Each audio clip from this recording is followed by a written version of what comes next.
Encore une fois, je pense que les médias, comme le corps académique, comme l'enseignement, n'est pas un terrain neutre. C'est le résultat de lutte. C'est le résultat de rapports de force. On voit la même chose de l'État d'Israël. On va libérer les femmes. Mais il n'y a personne qui vous a rien demandé, vous les tuez, les femmes. La ville de Jérusalem, elle est presque morte. Et les magasins s'ouvrent, les gens s'ouvrent. Les produits, ça coûte cher. Il ne faut pas oublier que l'État d'Israël, comme j'ai dit aux Nations Unies, j'ai dit l'État colonial d'Israël, était planté par les Britanniques. C'est assez facile pour les Suisses de se dire les grands méchants barbares, les grands méchants musulmans, et nous on va se faire l'allié de la modernité israélienne. Bonjour à toutes et à tous, merci à nos invités d'être venus pour cette émission. Aujourd'hui on va reparler de la Palestine, mais la première fois on s'était un peu concentré sur les questions relatives aux universités, aux occupations des universités. Cette fois-ci, on va essayer de faire plus large, parler de la politique suisse au niveau diplomatique, au niveau de ses services d'espionnage, au niveau de ses intérêts financiers. Et pour ce faire, je suis accompagné de Garance pour m'aider à modérer. Et sinon, on a deux magnifiques invités avec nous qu'on va laisser chacun se présenter. On a Rania Madi qui nous fait l'honneur d'être avec nous et Joseph Daher. Et du coup, en quelques phrases, est-ce que chacun votre tour, vous pouvez vous présenter ? Je m'appelle Rania Madi. D'abord, merci beaucoup de m'inviter. Je suis très honorée d'être avec vous. Je suis palestinienne, ça veut dire née en Palestine, toute ma famille en Palestine. Mais c'est exceptionnel que je suis réfugiée palestinienne chez moi en Palestine. Voilà, ça c'est une affaire. Le moment où je parle de ça publiquement, les gens malheureusement ne comprennent pas comment ça se fait. Quelqu'un qui est réfugié chez lui, malgré qu'il habite chez lui. Je pourrais donner suite après. Ouais. Bonjour, merci encore pour l'invitation et bravo pour votre travail. Donc, je m'appelle Joseph Daher, je suis suisse-syrien et j'enseignais encore il n'y a pas longtemps à l'Université de Lausanne, dans laquelle on a un conflit, mais on y reviendra par la suite. Et voilà, universitaire et militant internationaliste. Très bien. Alors, peut-être pour commencer un peu le sujet, on entend souvent, ça va être le fil directeur de notre discussion, on entend souvent que la Suisse est un pays neutre, on retraite tous les conflits internationaux, et on a cette image d'Épinal d'une Suisse qui serait objective et qui jugerait au cas par cas, après un long examen, de quelle posture prendre. C'est quelque chose que le Conseil fédéral porte souvent dans ses conférences de presse. Je pense d'ailleurs à la conférence de presse de février dernier. Et pourtant, la Suisse a des intérêts très précis et elle prend parti. Et cette neutralité, elle est totalement à géométrie variable, surtout quand on regarde au final ses liens économiques. Dans le cas de la Palestine, la Suisse a tissé des relations profondes avec Israël, notamment à travers son industrie bancaire et son commerce d'armement. Joseph, est-ce que tu pourrais un peu nous expliquer concrètement quels sont les liens économiques qui unissent la Suisse et Israël et quels secteurs sont les plus concernés et pourquoi sont-ils stratégiques pour autant la Suisse qu'Israël ? Tout d'abord, je pense qu'il y a un aspect important sur lequel tu as parlé, c'est un des mythes fondateurs de la Suisse, c'est la neutralité, qui historiquement, sans être un spécialiste de la Suisse, a été un outil pour faire avancer des intérêts politiques, économiques et autres des classes dirigeantes suisses à l'étranger. Donc ça, c'est important aussi, particulièrement, je dirais qu'on est proche de Genève, la Genève internationale, du rôle de la Suisse dans les affaires internationales, de se présenter aussi comme garant des conventions de Genève. Et c'est, je trouve, particulièrement important dans le cadre de la Palestine, que la Suisse est loin de jouer un rôle dit neutre, comme tu l'as expliqué. Et encore une fois, à travers l'histoire, on voit que c'est un des mythes fondateurs, mais également est très loin d'être un garant de ce respect du droit international. Et maintenant, alors encore une fois, nous, je pense comme militants et militantes internationalistes, on n'exceptionnalise pas Israël.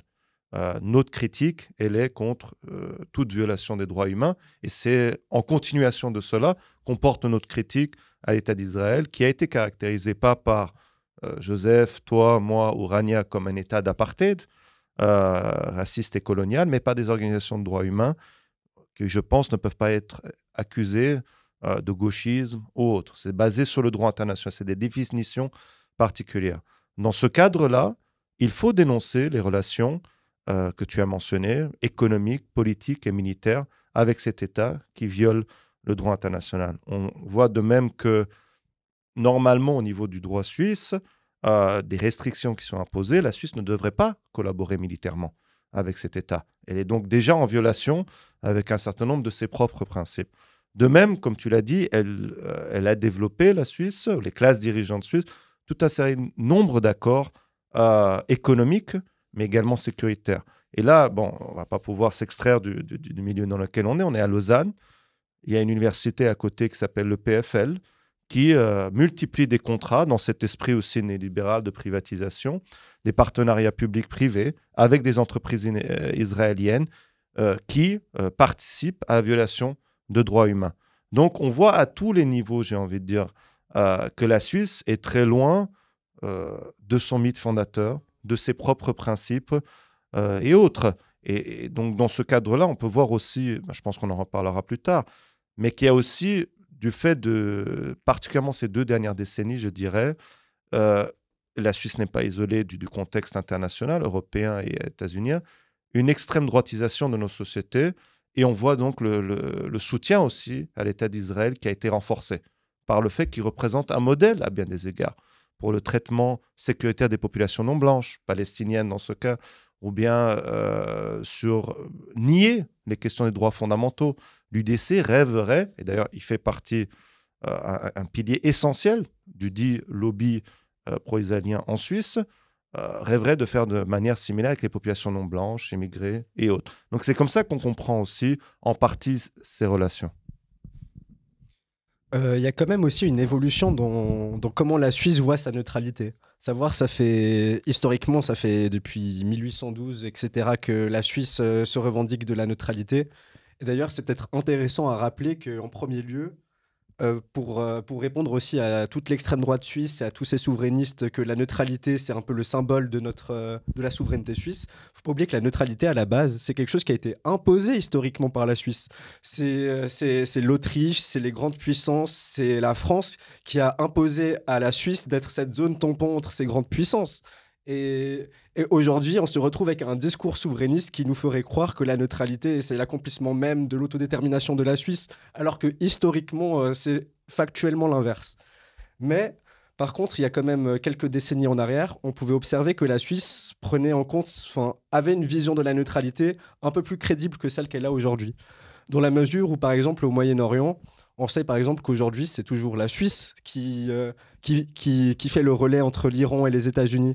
On sait que la Suisse a pendant longtemps parlé à des mouvements comme le Hamas, là où l'Union européenne et les États-Unis se sont toujours refusés à parler à ces organisations islamistes.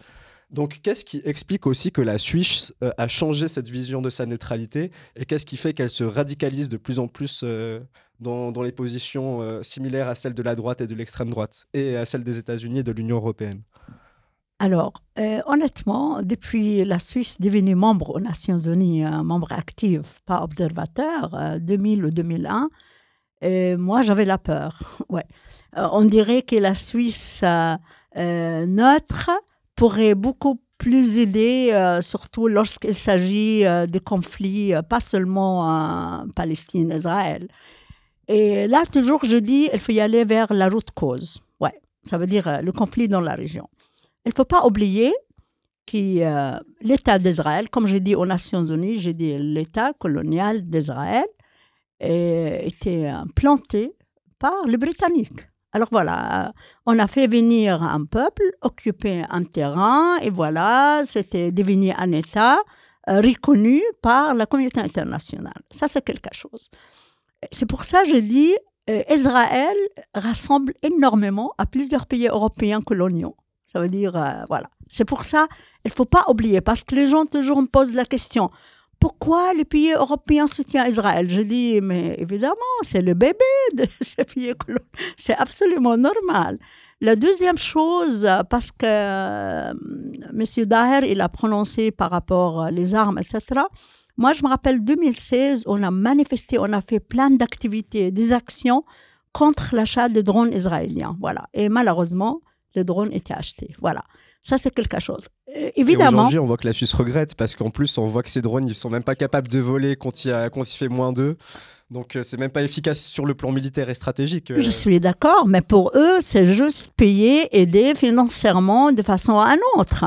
Et là, je ne peux pas nier que l'État colonial d'Israël, vraiment, ils ont développé le système vraiment de ce genre de choses parce que peut-être là, si on revient après, je dis la raison pour laquelle les actions militaires contre Gaza continuent, parce que quand même, c'est la honte pour l'armée le plus fort.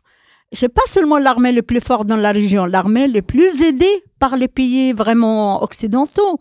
Et si je vais parler de l'autre partie, les Palestiniens, ils possèdent rien, quoi. C'est pour ça que je dis, ça c'est la honte pour telle armée qui était nommée parmi les meilleurs, qui s'est trouvée dans telle situation. Alors, et là, je ne parle pas seulement de la force physique, mais je parle aussi la force de la technologie, la sécurité, etc.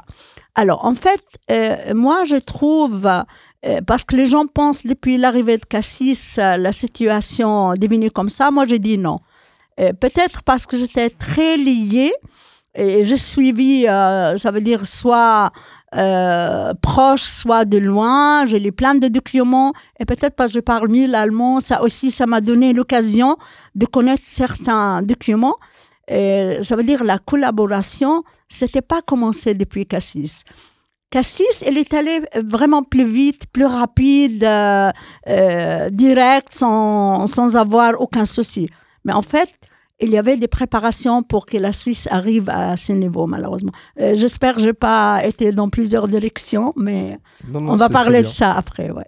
Si je peux dire juste une chose sur ce point. Je pense qu'il y a deux points essentiels. Déjà, le mythe de la neutralité, c'est très, très intéressant ce que tu dis, que ça a été imposé.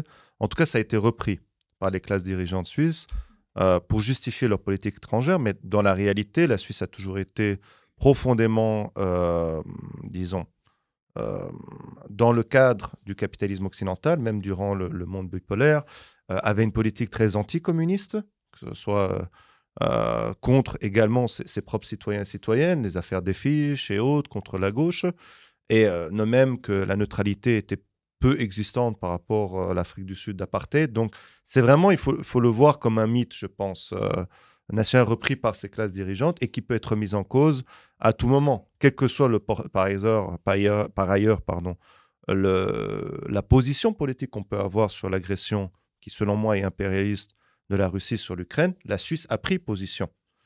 Et c'est en partie sur cette base aussi, mais en montrant les contradictions qu'on disait, tout simplement, ce qu'on demande, c'est de faire des choses similaires. Il y a une agression, une occupation, nous demandons sa condamnation. Donc voilà, je pense que c'est important de montrer cette histoire un peu de classe dirigeante suisse, un peu en porte-à-faux, en fait. Oui, clairement. Et aussi pour revenir un peu sur la neutralité, et aussi sur ce que tu disais, Rania, en deuxième point, c'est que la neutralité, chaque parti politique cherche à donner sa définition de la neutralité. Mais dans le droit international, il y a une définition claire de ce qu'est un État neutre. C'est la Convention de La Haye qui définit ça.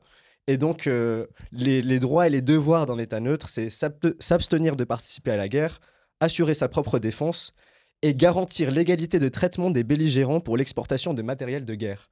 Quand la Suisse a vendu des armes à l'Arabie Saoudite pour tuer les Yéménites, où était l'égalité de traitement entre les belligérants ? Quand la Suisse a fait son action en Ukraine, même si là, elle semblait plus légitime, où est l'égalité de traitement, etc. Et de même pour Israël et la Palestine. Et pour revenir sur cette histoire on a tendance à dire que l'évolution des positions de la Suisse sont en grande partie dues à Cassis et que ça datait d'avant. On n'en a pas beaucoup parlé, je crois que même aucun vraiment média roman en a parlé, mais dans la presse alémanique, le Tagesanzeiger en avait parlé. Mais c'est une historienne bâloise qui a réalisé un doctorat et qui a découvert que dans les années 70, il y avait d'immenses liens de collaboration entre les services d'espionnage suisses, israéliens et les États-Unis et d'autres membres de l'Union européenne. D'ailleurs, c'est un club qui existe toujours aujourd'hui, ça s'appelle le Club de Berne. Et chaque 2 fois par année, ils se réunissent à Berne et c'est les services de renseignement de l'Union européenne, d'Israël, des États-Unis, de la Suisse, de la Norvège aussi, qui se réunissent et qui se partagent des informations. Et au final, on a vu grâce à son doctorat qu'en plus de ça, il n'y avait aucun contrôle démocratique sur ce qui se passait. À savoir que le Conseil fédéral n'en savait rien, les parlementaires n'en savaient strictement rien. Tout a été fait de la manière la plus opaque qui soit. La neutralité, donc, c'est vraiment un concept, voilà comme on l'a vu. Si on s'en tient à sa définition du point de vue du droit international, on voit que la Suisse n'est pas neutre. Et si on cherche à définir la neutralité autrement, on voit qu'en fait, ce qu'on appelle neutralité, c'est un reflet de nos intérêts. Donc, c'est pas vraiment intéressant. Je vais ajouter quelque chose. Parce que là, en fait, la semaine prochaine, le 7, la Suisse, elle est appelée vraiment le parti contrainte pour les 4e conventions de Genève, de se réunir à Genève. Mais elle est appelée par l'Assemblée générale aux Nations unies l'année passée, je crois, le mois de septembre, si je me rappelle bien, le 18 septembre, je crois, oui. Et là, ils vont venir à Genève. Et le 7, et ça sera même à Palexpo, ça veut dire loin de la ville.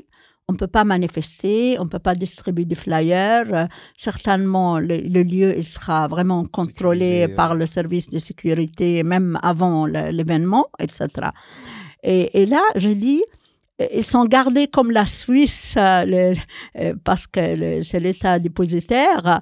Ils jouent le rôle malgré, comme on vient de dire, la Suisse est le plus neutre, en fait, tu vois. Et moi, je me rappelle bien, 2018, après la 3e guerre de Gaza, je discutais avec l'ambassadrice, la représentante suisse au Palais des Nations. Je dis, c'est la honte, la Suisse, elle doit renforcer le 4e rebond. Il m'a dit, Madame m'a dit, c'est pas entre nous, c'est comme ça, il a fait « the big brothers » qui décident. Ça veut dire les États vraiment de loin, c'est eux qui décident, c'est pas nous. Et en fait, malheureusement, depuis 2014, parce que la Suisse, normalement, 2009, 2012, 2014, il a convenu cette conférence, mais après, ils sont arrêtés. Et là, c'était la décision, en fait, à New York, c'est juste pour débarrasser des problèmes. Voilà, on laisse la Suisse gérer les choses, malgré, on savait, la Suisse est le plus neutre, comme vous avez parlé tout à l'heure, voilà. Et en fait, cette doctorate, je suis allée, et on s'est rencontrés à Berne, on a discuté de ça fait un petit moment, ouais. Et il m'a promis de m'envoyer la thèse, mais je ne l'ai pas reçue encore, ouais. Et par le passé, pour montrer aussi qu'il n'y a pas que les Arabes et les gens de gauche pour penser ça. Il y a Max Petitpierre, qui était le chef de la diplomatie suisse de 1945 à 1961, qui était déjà très critique du concept de la neutralité suisse dans la diplomatie. Et il dit justement que à l'étranger, la neutralité, ça a contribué à nous faire percevoir la Suisse comme juste un État opportuniste, en fait, qui n'assume même pas vraiment ses intérêts. Et il avait par conséquent proposé en 1948 que la Suisse mette davantage la priorité sur la solidarité et qu'on parle plus de solidarité que de neutralité au fond. Et ça, c'est peut-être des choses intéressantes à développer pour des futures relations et des futures stratégies diplomatiques de la Suisse. Bon, en fait, je ne vais pas y aller trop loin, mais l'année passée, la Suisse, il était élu président pour le Conseil des droits de l'homme. Et là, j'ai envoyé un mail pour rencontrer M. Jorge quelque chose, j'ai oublié le nom malheureusement. Et on va voir, même je vais organiser en fait, si c'est possible, avec le bureau de haut-commissaire, avec la délégation palestinienne qui vont arriver dans 2 semaines à Genève. Toutes les organisations qui font un travail juridique 100%. Malheureusement, une grande partie de ces organisations, la Suisse coupait l'aide financière.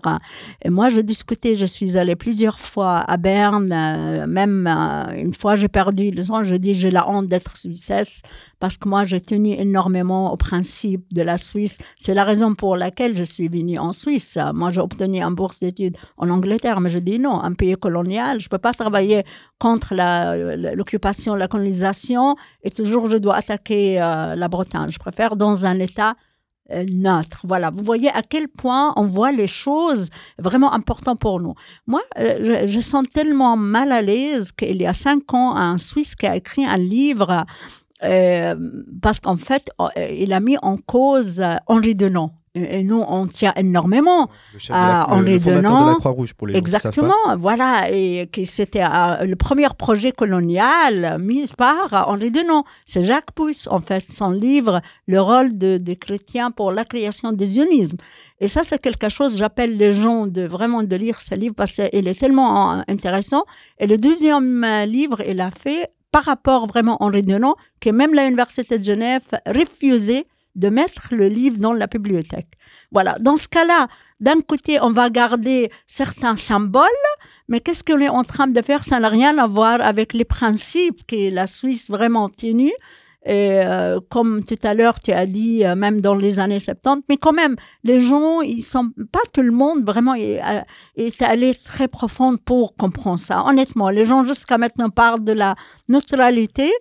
Et parce que peut-être je travaille dans un milieu international, je suis très proche des changements qui arrivent vraiment rapidement, en fait. Voilà. Si je peux me permettre, je pense que c'est vraiment important qu'on déconstruise, en fait, les mythes fondateurs de tout État, et y compris de la Suisse, la neutralité, ou le fait que la Suisse n'a pas été un pays colonial. Ça a été un pays colonial. Il y a différentes thèses qui se sont développées de chercheurs, chercheuses qui montrent justement cette histoire coloniale qui est bien sûr différente de la France, de la Grande-Bretagne, mais cette histoire, elle existe. Que la Suisse est un pays impérialiste. Et dès lors, quand on parle de politique étrangère, la politique étrangère, c'est généralement la conséquence, si on veut, ou c'est simplement la portée à l'étranger des politiques internes par rapport aux différentes classes populaires et autres. Elle matérialise quelles relations les classes dirigeantes ont avec les classes populaires. Dès lors, la politique étrangère, dans ce cadre-là, elle ne va pas être transformée de manière solidaire s'il n'y a pas un changement des rapports de force internes. Dans ce cadre-là, la fin de l'aide à l'UNRWA, c'est aussi le changement au sein de cette droitisation au sein de la société suisse, de l'État suisse, et de l'incapacité de former aussi pour nous, à gauche et autres, une alternative à cette droite néolibérale et droite extrême, on va dire, ou extrême droite. Ça, c'est une chose. Donc, dire la politique étrangère, c'est une conséquence simplement de politique interne par rapport à des classes et des dynamiques dans ce cadre-là. Deuxième chose, je pense, c'est aussi, même dans le cadre actuel qu'on est, c'est que les gens, les représentants et représentantes de l'État suisse ou des corps diplomatiques en Suisse à l'étranger, pour avoir rencontré un certain nombre d'entre eux et d'entre elles dans le cadre de mon travail, ils écrivent des rapports quand ils sont au Liban, en Palestine. Ces rapports ne sont tout simplement pas lus, ou ici ils sont lus, ils sont ignorés. Moi, après le début de la guerre de Gaza, la guerre génocidaire à Gaza, donc je me suis rendu au Liban dans le cadre de mon travail. J'ai pu avoir des rencontres avec différents officiels, notamment suisses. On écrit des choses, mais cela n'est pas pris en compte. Donc ça aussi, c'est une manière de faire. Ça veut dire la question, et c'est là où on voit que la politique étrangère, ce n'est pas une question des gens sur le terrain essaient de donner une expertise ou quels sont les sentiments sur le terrain. Non, elle reflète les intérêts d'une partie de la classe dirigeante.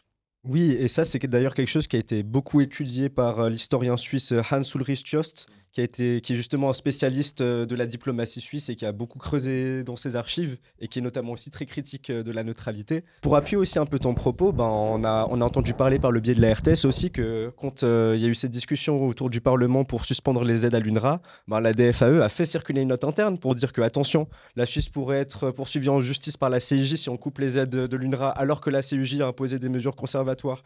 Et comme tu l'as dit, ces ambassadeurs, quand on fouille dans les archives de la Suisse sur les sites où c'est accessible, on voit qu'il y a des rapports, mais alarmants, que ce soit d'ambassadeurs suisses ou qui sont sur place. Donc, on les connaît, on sait très bien, on la connaît la réalité. C'est vraiment une question d'enjeu stratégique qui fait qu'on ne répond pas, on n'est pas à la hauteur des événements en fait.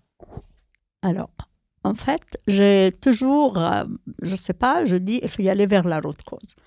La présence de l'UNRWA, ça dérange. Ça dérange Israël, évidemment, au début. Des coups, et là, ça m'oblige de parler, le but d'Israël de débarrasser de l'UNRWA et toutes ces guerres de déplacer de peuples. La question, la reconnaissance qu'il y a des réfugiés palestiniens depuis 1948 pour la création d'un État colonial à la place et la résolution 194 qui donne le droit aux réfugiés de retourner chez eux. En fait, la création de l'UNRWA, vous savez, c'était pour 4 ans. Juste aider les réfugiés qui étaient forcés, déplacés, leur village vraiment complètement rasé. Ils sont allés vers les frontières, la Jordanie, le Liban, la Syrie, etc. Il y a un petit parti qui sont allés en Irak. Je l'ai suivi en Irak. Il y a même des réfugiés, en fait, au Brésil. Bon, je raconte ça après. Et là, évidemment, ça dérange énormément. C'est une reconnaissance de ces peuples de retourner chez eux, tu vois. Même l'existence de l'État d'Israël, ça n'empêche pas certaines personnes de retourner chez eux. En fait, le statut de réfugié, c'est ça que je dis tout à l'heure. Moi, je suis née à Ramallah, mais j'ai le statut de réfugié à Ramallah, ma ville natale palestinienne, parce que mes parents, originaires de Jaffa. Alors, du coup, ça dérange énormément les Israéliens. Et moi, à Genève, dans ma maison, j'ai la carte, la preuve que je suis réfugiée. À quel point nous, on tient énormément à ce statut, parce que c'est une question de droit, en fait. Même si je vais y aller retourner vivre à la maison de mes grands-parents ou pas, mais c'est un droit. Et là, ça dérange énormément les Israéliens. C'est la raison pour laquelle, depuis le début, depuis toutes ces guerres, forcer, déplacer les gens, quitter le territoire palestinien complètement, sans avoir le droit de retourner chez eux. Et comme ça, le projet d'avoir majorité juif ou israélien avec minorité palestinienne. Ils ont commencé vraiment ces gens de nettoyage, ville par ville. Moi, j'ai 2 sœurs à Jérusalem qui habitent, qui tiennent. Leurs enfants ont fini les meilleures études dans les pays occidentaux, l'Angleterre, la France, mais elles retournent là-bas. Vous ne pouvez pas imaginer la souffrance. Même pour aller à Ramallah, 17 km, des fois, elles passent 4 heures, malgré le plaque de leur voiture israélienne, parce qu'ils habitent... Alors, la ville de Jérusalem, elle est presque morte. Et les magasins souffrent, les gens souffrent. Les produits, ça coûte cher. Vous êtes obligé d'acheter des produits israéliens. Si vous allez dans les villes arabes à l'extérieur de ce territoire, là, les Israéliens sont capables de jeter les produits et après, vous êtes obligé de payer même une taxe parce qu'il faut vraiment acheter les produits israéliens. Je m'excuse, peut-être je suis allée plus loin, mais non, pour donner l'exemple à quel point l'existence de l'UNRWA, ça dérange, parce que c'est une reconnaissance. Même moi, j'ai discuté avec le prof où je fais un master par rapport à la justice transitionnelle. Il m'a poussé de faire ça.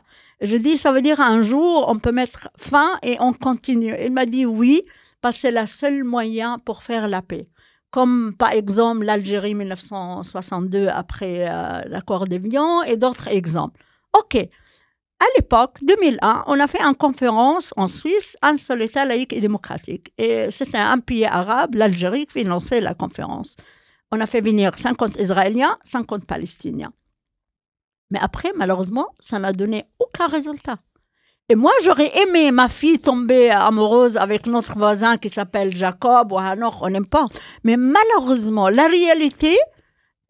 là-bas, c'est facile. Moi, j'habite en Suisse, de dessiner un schéma au peuple là-bas, parce que la réalité, c'est pas ça.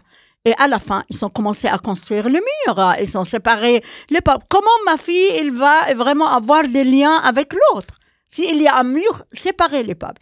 Malgré la décision du tribunal, que ce mur, il est illégal, il doit être démantelé, ils ont continué vraiment à construire le mur, même aujourd'hui. Aujourd'hui, maintenant, je suis avec vous, le Knesset, ou comment on l'appelle, le Parlement, si on va dire le mot, israélien, il va construire un autre mur beaucoup plus fort, etc., utiliser la technologie moderne.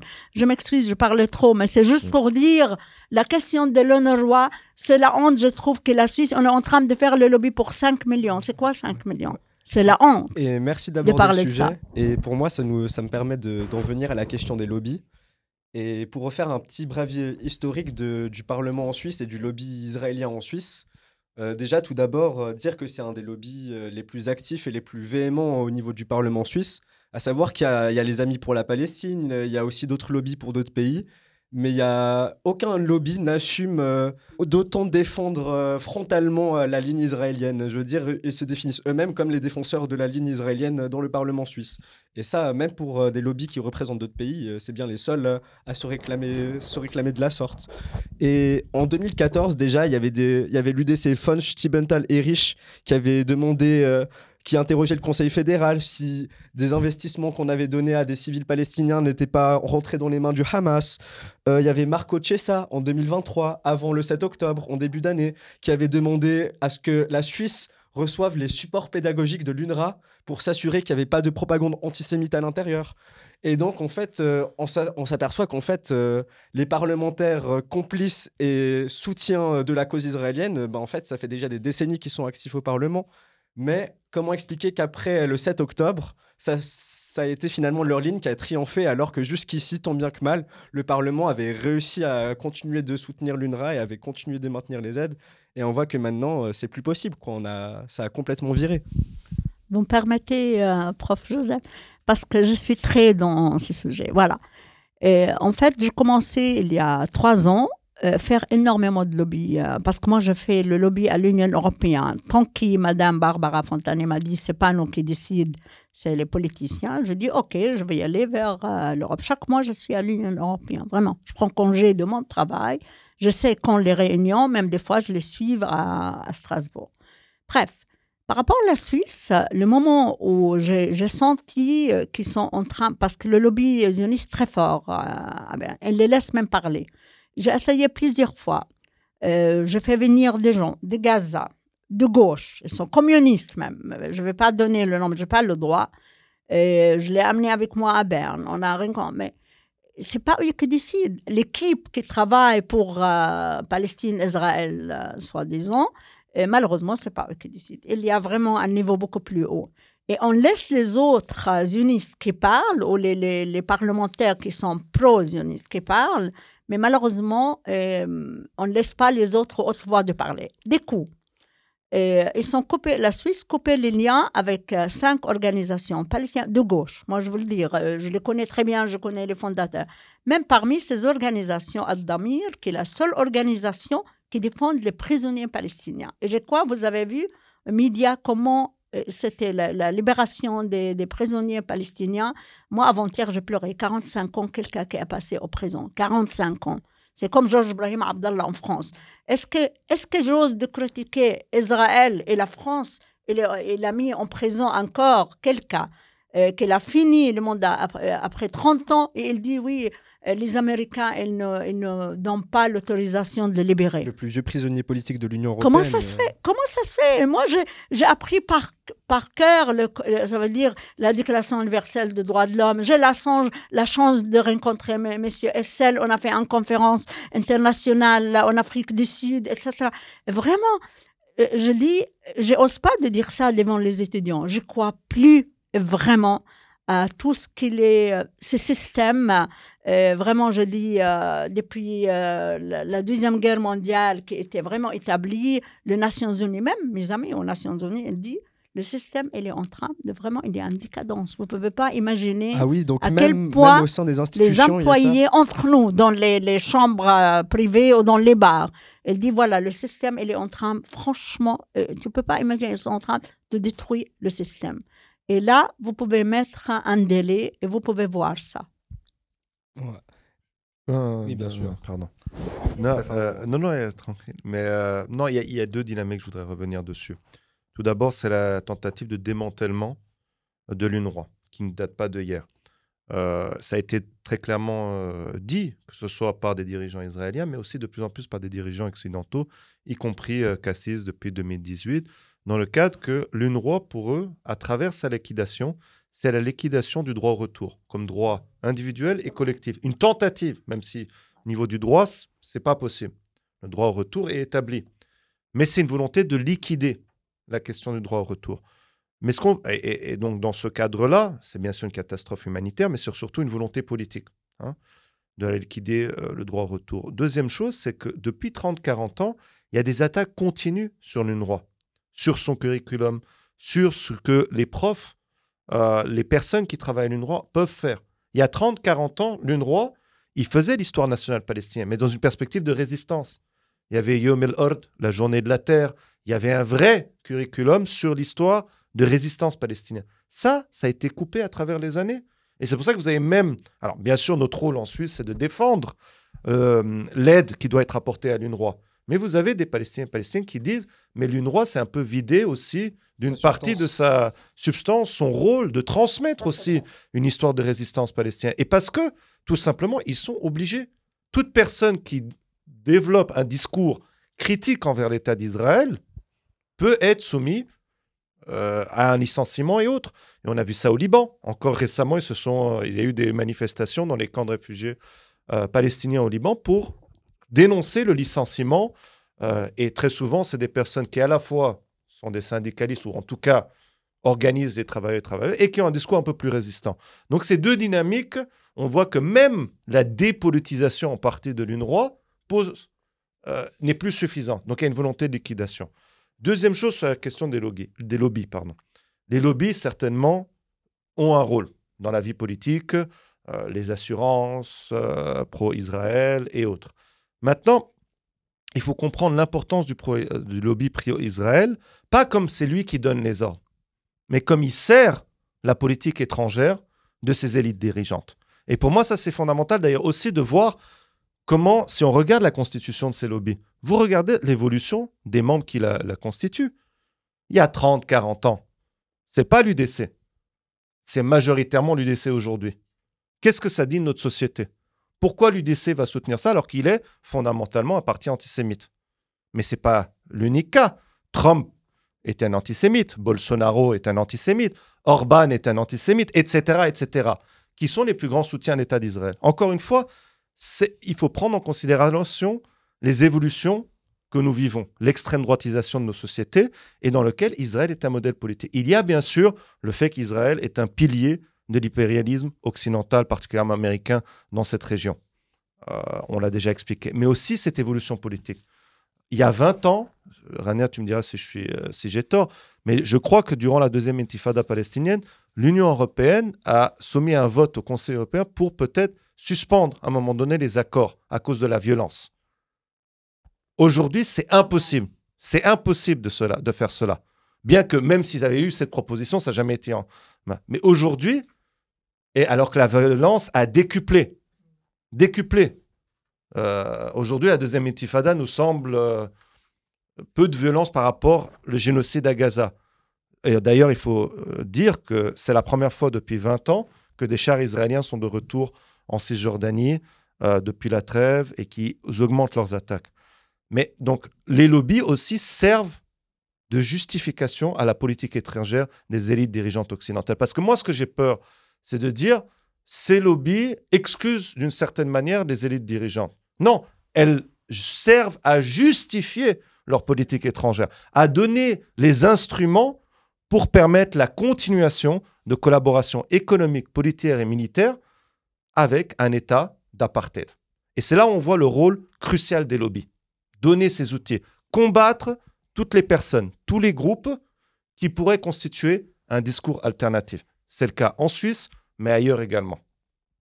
Un élément intéressant, c'est qu'il y a aussi une internationalisation de ces extrêmes droites.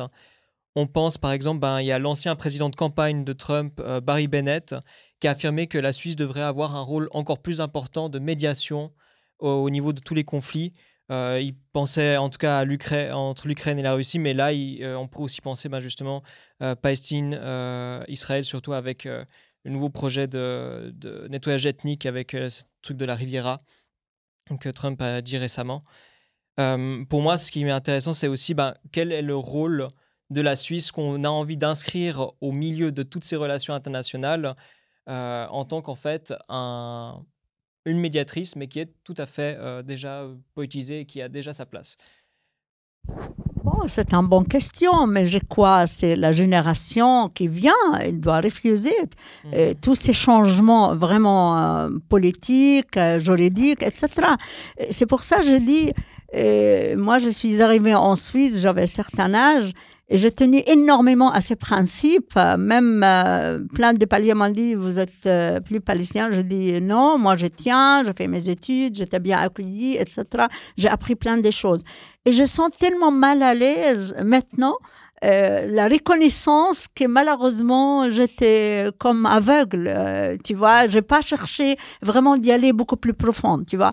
Et là, comme je parlais de lobby, moi, je crois le lobby, c'est nécessaire malgré tout. Et comme je dis, je perds 2 jours de travail pour aller faire le lobby. Et maintenant, parce que M. Daher, il vient de prononcer par rapport à ces choses, en fait, on a préparé un document, parce que je suis membre d'une institution basée à Bruxelles qui s'appelle ICCP, European Coordination Committee Association for Palestine. Et le bâtiment, il était donné par l'Afrique du Sud parce qu'un membre du Parlement belge, M.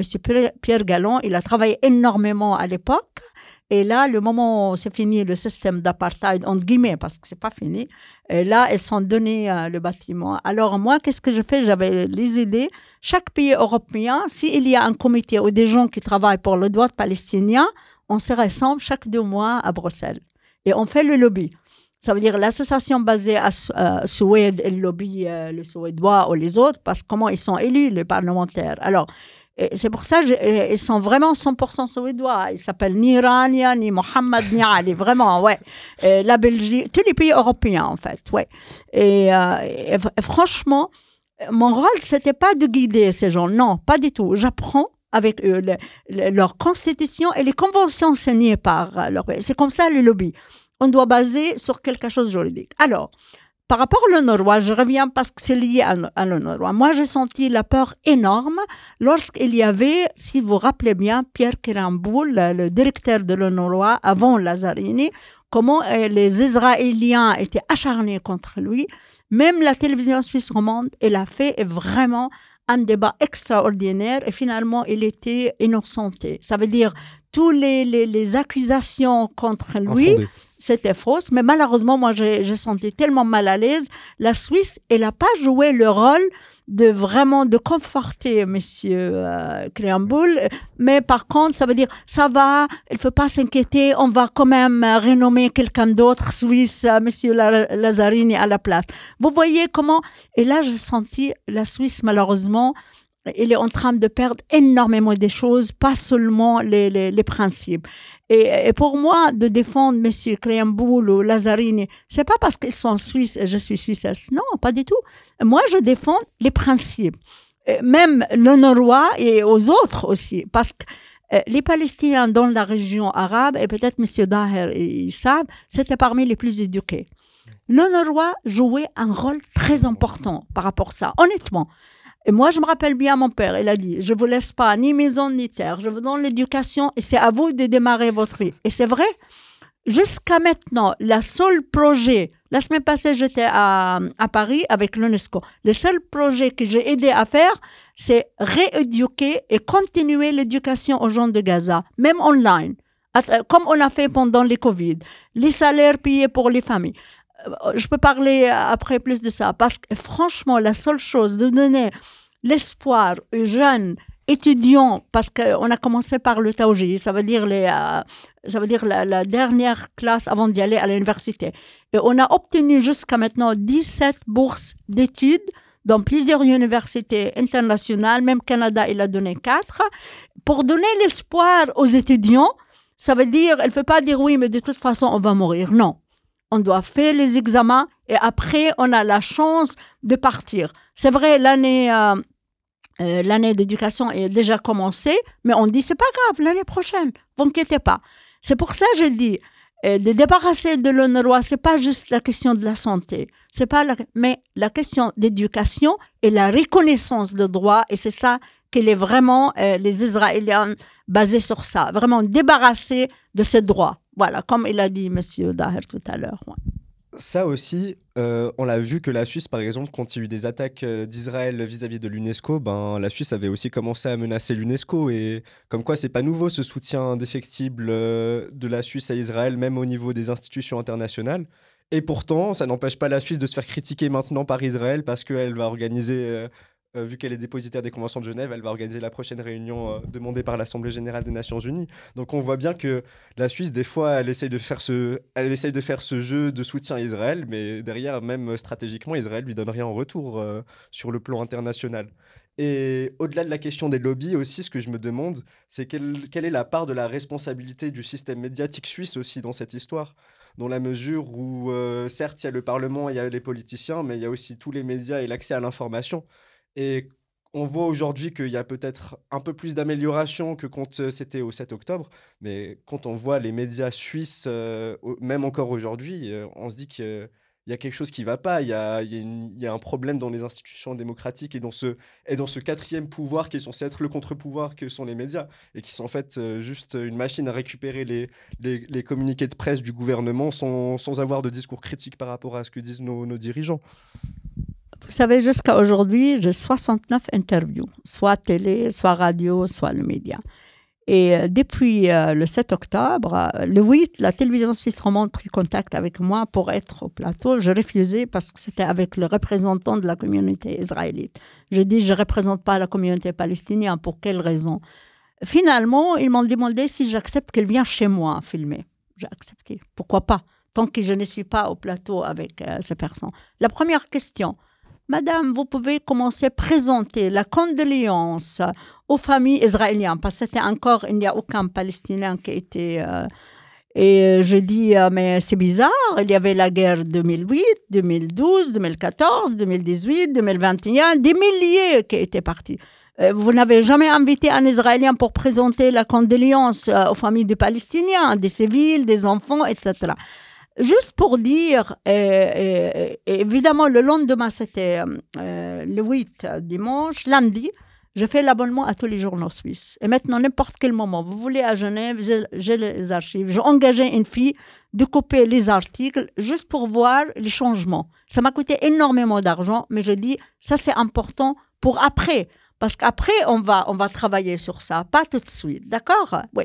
Juste pour dire, le seul journal, même avant-hier, je téléphonais à Christophe Kissler pour le courrier pour parler de cette conférence à Genève, parce qu'en fait, j'étais contente, je n'ai pas le droit de le dire, mais je veux le dire, que l'autorité palestinienne, elle va boycotter cette conférence. Moi, je suis très contente. Pourquoi?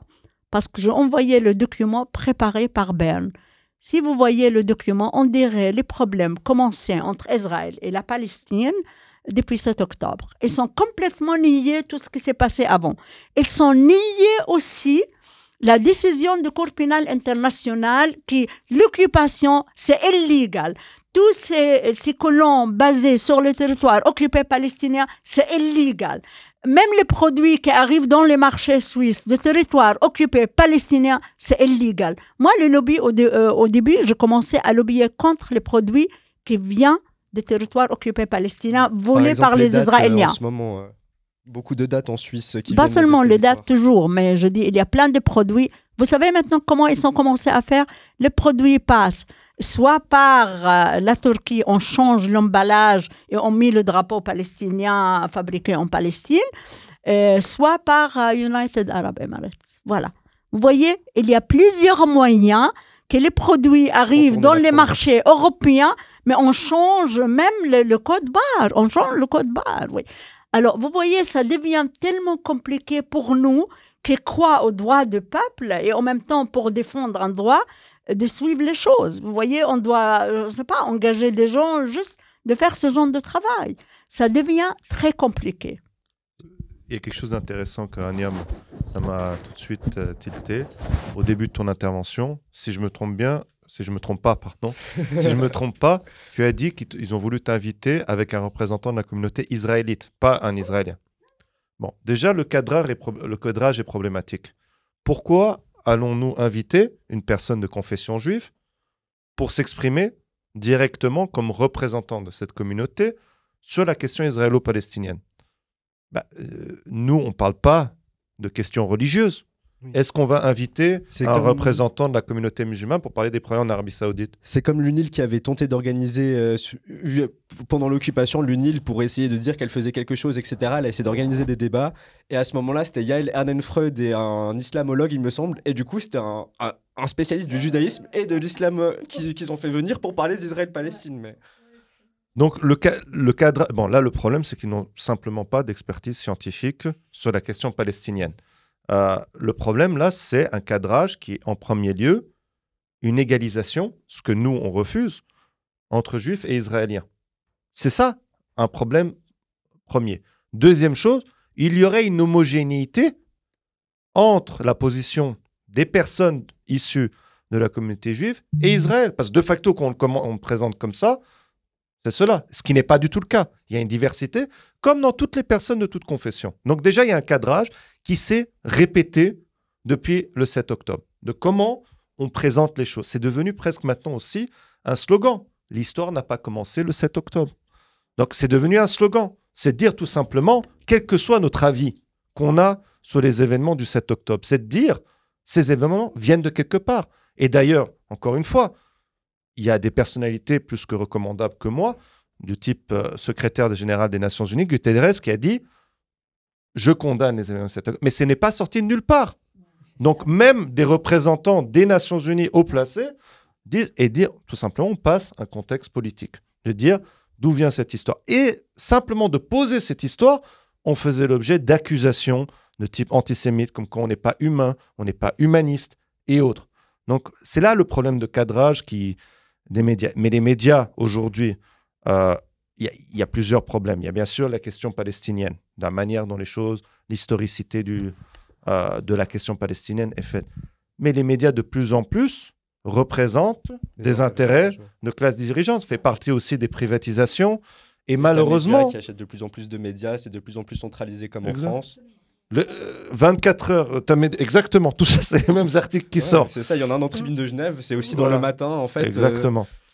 Ensuite, encore une fois, je pense que les médias, comme le corps académique, comme l'enseignement, n'est pas un terrain neutre. C'est le résultat de lutte. C'est le résultat de rapports de force. Et dans ce cadre-là, la Palestine, elle n'est pas non plus ignorée. Et encore une fois, qu'on a une extrême droitisation de nos sociétés, cela se reflète même malheureusement sur le service public, en partie. Ce n'est pas pour dire que c'est la même chose que qu'on pourrait trouver dans certains d'autres télévisions privées, mais elle est influencée. De même, après, il y a des différences plus régionales. La Suisse romande, bien sûr, le champ médiatique n'était pas bon. Mais en Suisse alémanique, qui est influencée par le débat allemand, c'est encore pire. Donc, il y a des dynamiques politiques différentes. Mais voilà. Donc, moi, ce que j'ai envie de remettre au centre, c'est la question des médias. Encore une fois, on revient à cette question de neutralité ou d'objectivité. Mais qu'on prenne position ou pas, c'est déjà prendre position. On va avoir certains événements par rapport au background, qu'elle soit culturel, politique, sa socialisation, du genre et autres. Donc, il faut arrêter de dire neutralité, objectivité, etc. Mais c'est que les médias n'ont pas fait leur boulot. N'ont pas fait leur boulot en disant tout simplement, écoutez, on peut considérer, encore une fois, selon son opinion, etc., les événements du 7 octobre comme on veut, mais d'où ils viennent. C'était simplement la question qu'il fallait poser. Et de dire, et de ne pas silencier les personnes qui vont sur la télévision ou vont s'exprimer dans les médias en disant, on peut faire une analyse politique parce qu'on a une expertise scientifique, on a une expertise historique, et à la fois être critique d'Israël, ce qui est permis pour les pays arabes, mais qui n'est pas permis pour l'État d'Israël. Et c'est là où on voit le problème qui a été ces médias, qui a été très souvent présenté comme un quatrième pouvoir, mais qui est surtout un pouvoir aujourd'hui qui appuie les thèses dominantes des classes dirigeantes et des différentes fractions.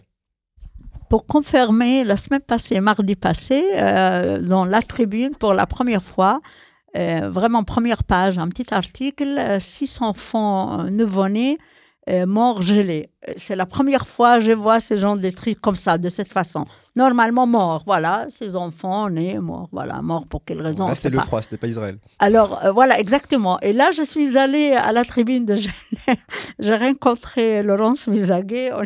On a discuté de ça et je dis, je viens remercier le journal. Évidemment, moi, je me moquais de leur façon. Bon, c'est pas elle qui gère cette page, mais c'est juste pour dire, ça devient vraiment très drôle. Juste pour dire par rapport au droit d'expression, article 11, etc., que la Suisse fait partie, le droit d'expression.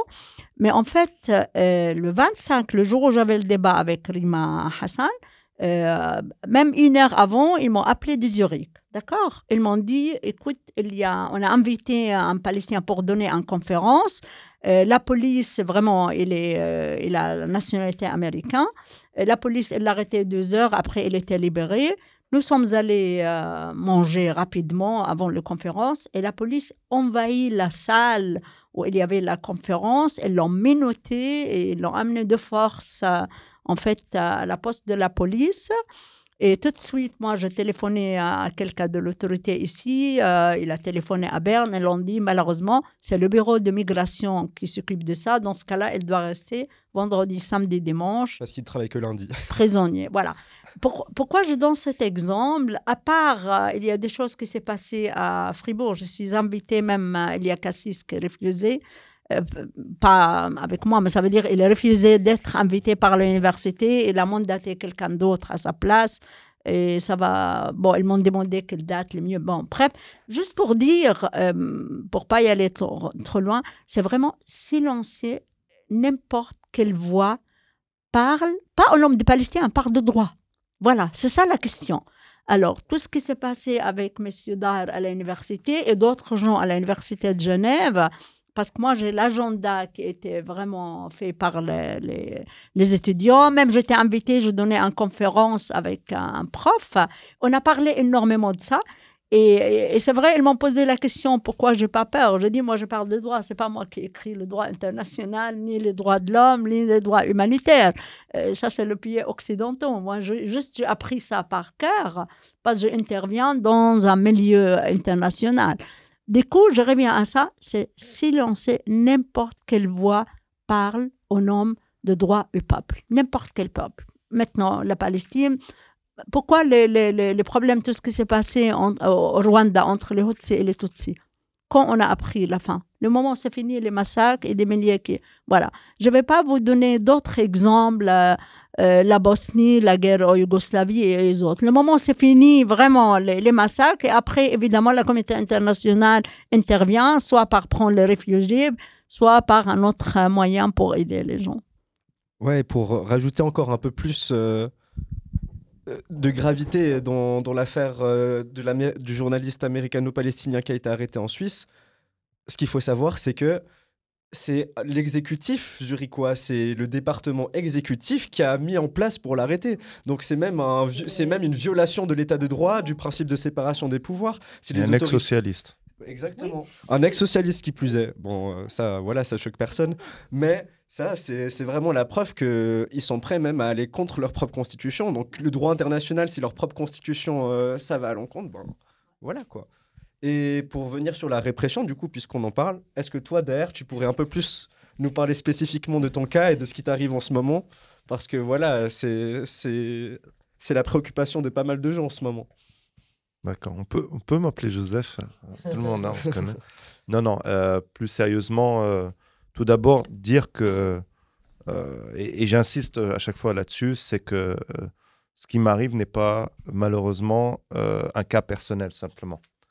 C'est une dynamique beaucoup plus large, dans un contexte beaucoup plus large de répression contre ce que parlait Rania auparavant, de voix ou d'académiques, d'artistes, journalistes, individus qui s'expriment pour dénoncer des violations des droits humains, pour dénoncer une guerre à caractère génocidaire, comme caractérisée d'ailleurs par la Cour internationale de justice, pour dénoncer un État, encore une fois, caractérisé selon le droit international d'apartheid.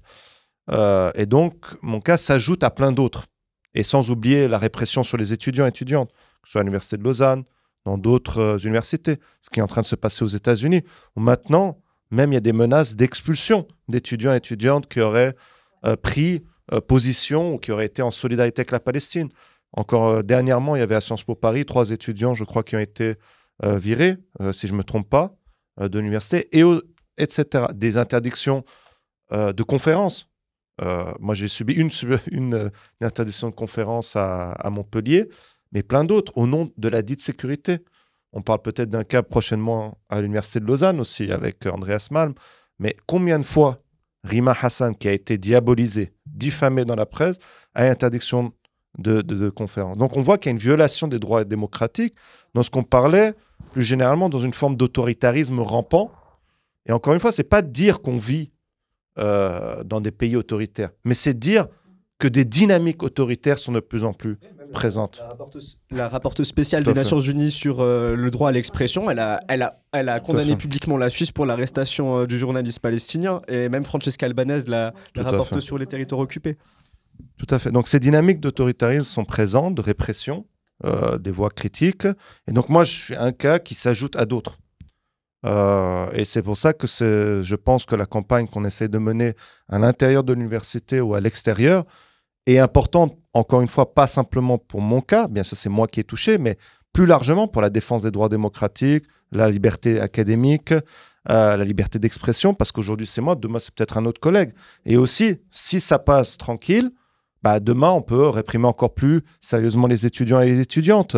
Donc c'est vraiment s'opposer dans ce cadre-là à une mesure arbitraire, une procédure arbitraire qui a commencé avant même l'occupation, à mon égard, pour remise en cause de mon expertise scientifique, de pouvoir m'exprimer dans les médias en tant qu'universitaire sur la question de la Palestine, et différentes autres mesures. Je ne vais pas revenir tout en détail, mais pour moi, c'est le plus important.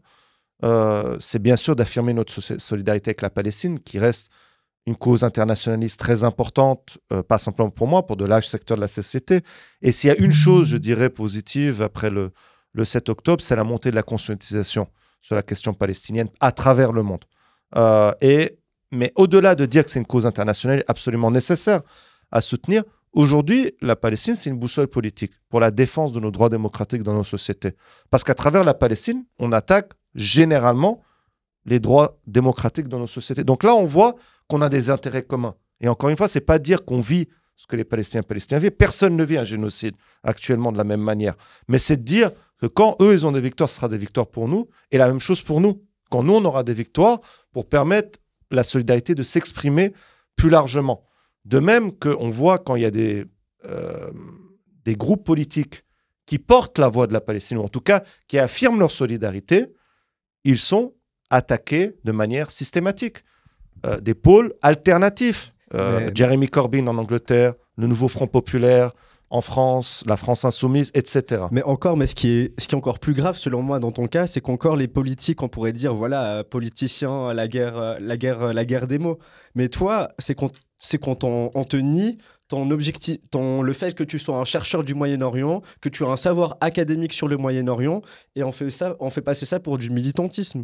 Et là où c'est grave, c'est que toi, c'est du savoir académique ce que tu apportes. Et quand on voit aussi que un peu avant ton histoire, l'université de Berne qui a supprimé son institut d'études sur les recherches sur l'islam, sur le Proche-Orient, on voit que ça c'est encore grave parce que les universités, c'est quand même c'est censé être l'institution productrice du savoir critique. Et là, on voit que cette institution, elle est bien dans le contraire de ce qu'elle est censée être. Mais, encore une fois, je me répète un peu, mais de même que les médias, l'université n'est pas exemple de ce qui se passe dans la société. L'université a subi quand même des vagues de néolibéralisation, de privatisation. Ces 2-3 dernières décennies, et dans les sciences humaines, le développement d'un savoir critique devient, disons, selon les compétences et autres, selon les domaines, plus difficiles. On le voit par exemple dans le cas de la Palestine. Mais de la même manière qu'on a eu des domaines qui se sont développés dans les années 60, 70 dans différents pays à la suite de mouvements sociaux, par exemple tout ce qui est développement sur les théories du genre, dynamique autour de comprendre comment la question du genre joue un rôle dans la société, c'est à la suite des mouvements féministes. Aux États-Unis, tout ce qui est post-colonial studies en partie, c'est le mouvement civique des populations noires, les victoires qu'ils ont pu avoir et autres. La Palestine, c'est pas différent. Si on a pu avoir un développement de Palestine Studies ou du savoir critique, c'est en premier lieu d'abord grâce aux militants et militantes palestiniens qui parlent depuis des décennies du système d'apartheid, de la Nakba comme processus continu et qui a été repris par très souvent la diaspora palestinienne, mais aussi arabe, et repris par d'autres chercheurs européens par la suite. Et c'est là où on voit, je me rappelle, donc l'université n'est pas un lieu qui serait isolé de la société. Et donc, cette répression qui me touche, c'est en direct lien avec ce qui se passe en dehors. Mais comme tu le disais, moi, je deviens militant quand je critique Israël. Je redeviens académique quand je critique le régime syrien, les régimes arabes et autres. D'autres, ils peuvent faire, et sans pointer des doigts à qui que ce soit, peuvent écrire une tribune dans le 24 heures en accusant des manifestants et manifestantes en mars, je crois, de l'année passée, dans un journal local, les accuser d'antisémitisme pour dénoncer le génocide. Et ça passe comme crème, et ça reste un professeur. Donc moi, la question que je pose, c'est le 2 poids, 2 mesures. Et de nouveau, là, on voit, de même que l'attitude qui a été adoptée par l'Université de Lausanne, la direction. Donc, et très justement, quand il s'agissait des professeurs qui étaient investis dans le mouvement pour le climat, qui dénonçaient le dérèglement climatique, les politiques, disons, capitalistes qui entraînent cette crise environnementale, crise climatique, qui était attaquée par une partie de l'extrême droite, une partie de la presse dominante. La direction de l'UNI a très justement dit, ce sont des experts dans leur domaine. Vous ne pouvez pas simplement les accuser d'être des militants qui n'ont aucune expertise. La seule chose que j'aurais demandé, c'est de faire la même chose avec moi. De simplement dire, quand j'étais accusé de militants sans expérience, sans expertise, d'être antisémite, Monsieur Daher est simplement un expert, a une expertise scientifique sur les dynamiques politiques du Moyen-Orient. C'est tout. Je ne demande pas de prendre position. Ce n'est pas son rôle à la direction, mais simplement de rappeler une base et de ne pas faire du 2 poids, 2 mesures. Et c'est là pourquoi on dit qu'il y a un problème avec cette direction, qui est en contradiction avec sa propre charte. Dans la charte de l'UNI, c'est dit engagement citoyen. Il y a un engagement citoyen, pour faire un peu de provocation, qui est halal et qui n'est pas halal. C'est ça devient comme ça maintenant. C'est-à-dire, on va vous mettre, et encore une fois, d'autres causes vont être, on va vous mettre sur un piédestal, et d'autres, on va vous dire c'est inacceptable. Non. Notre positionnement par rapport à la Palestine, et aussi le reflet ou la résultante de recherches académiques. Je ne base pas mon positionnement sur n'importe quoi. Non, sur une expertise scientifique qui est quand même très développée depuis les 20-30 dernières années, quand on voit la littérature scientifique qui va plutôt, généralement, appuyer des thèses qu'on développe ici, pour une partie en tout cas.